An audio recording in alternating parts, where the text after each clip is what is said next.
Hello and welcome to this special edition devoted to the first Festival of World Sacred Music, which is coming to a close this weekend in Morocco. Each year, East and West meet in this secular city for a peaceful musical joust. Here, civilizations dialogue through their religious music, from Pergolesi's Tabat Mater to traditional Sufi music, from popular Moroccan songs to poetic Iranian chants from the 13th century. Let's take a trip to the heart of the first Festival of World Sacred Music in the company of a most prestigious guide, the amazing diva Barbara Hendricks, a regular of the festival.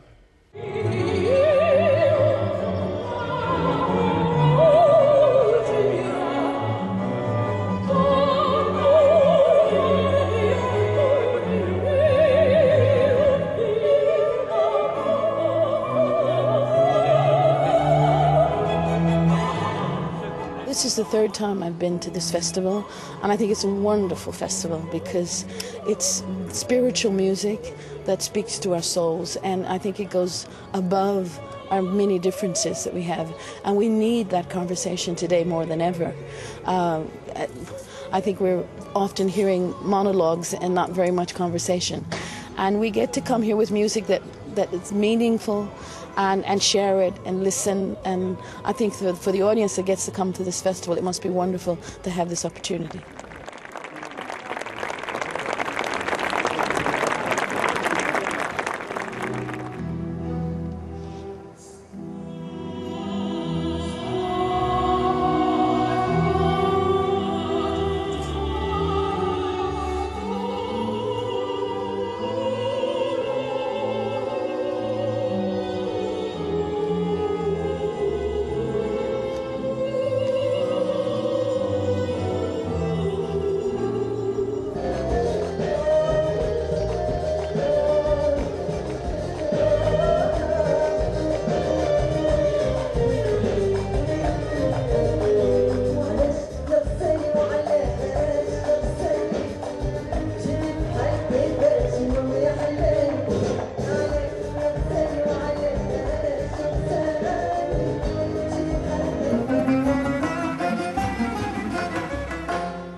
I'm very happy to be here in this venue in Morocco.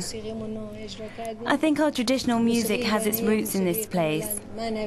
On the stage, the sacred music I'm singing takes on a special significance. I found it very emotional.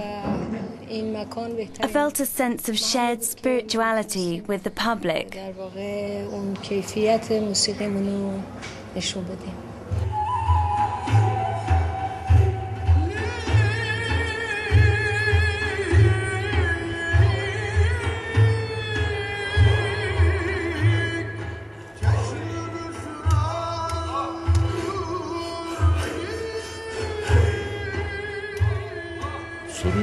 In the world, in the universe, there's nothing which isn't turning.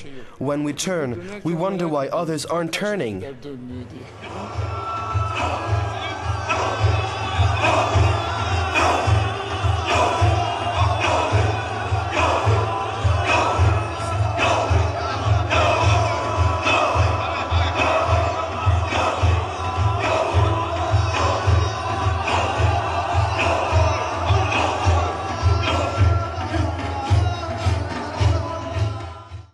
Fez is a setting worthy of the cultural jewel that is the Festival of World Sacred Music. It was one of the most dynamic cities in the medieval world, notably host to one of the very first universities in history. Let's now take a trip back through time and discover the story of the spiritual capital of Morocco with him, Medeb and Alexandra Renard.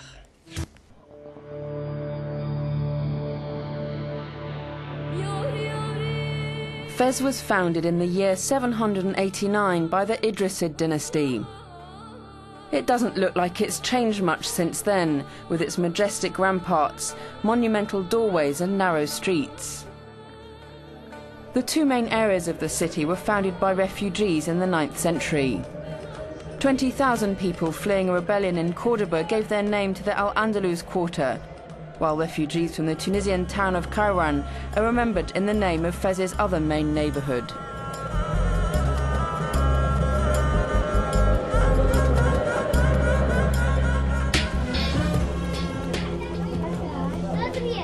The labyrinthine Medina is anything but chaotic.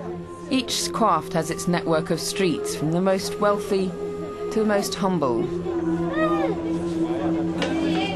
Sellers of vegetables, oil and spices ply their wares near bakers and butchers, who sell not only beef and lamb, but also camel meat. Walking through the winding streets, the visitor goes through one world after another. These are the metal workers who create vases, mirrors and cooking utensils. After the metal workers come the carpenters. At the bottom of the social scale are the tanners, who work in extremely punishing and dangerous conditions. All day long they dip animal hides in vats filled with lime, pigeon droppings and ammoniac.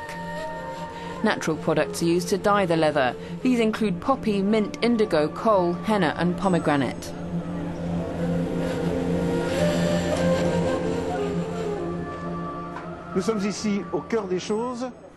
We are in the heart of Morocco's most holy city. Fez was at its artistic zenith between the 12th and the 14th centuries.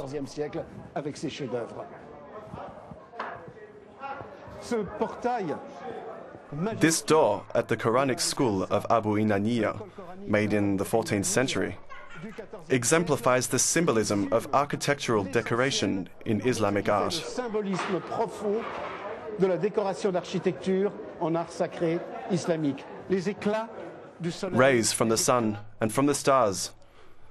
This whole incredible constellation takes the viewers straight to the gates of paradise. Immédiatement dans les portes du paradis.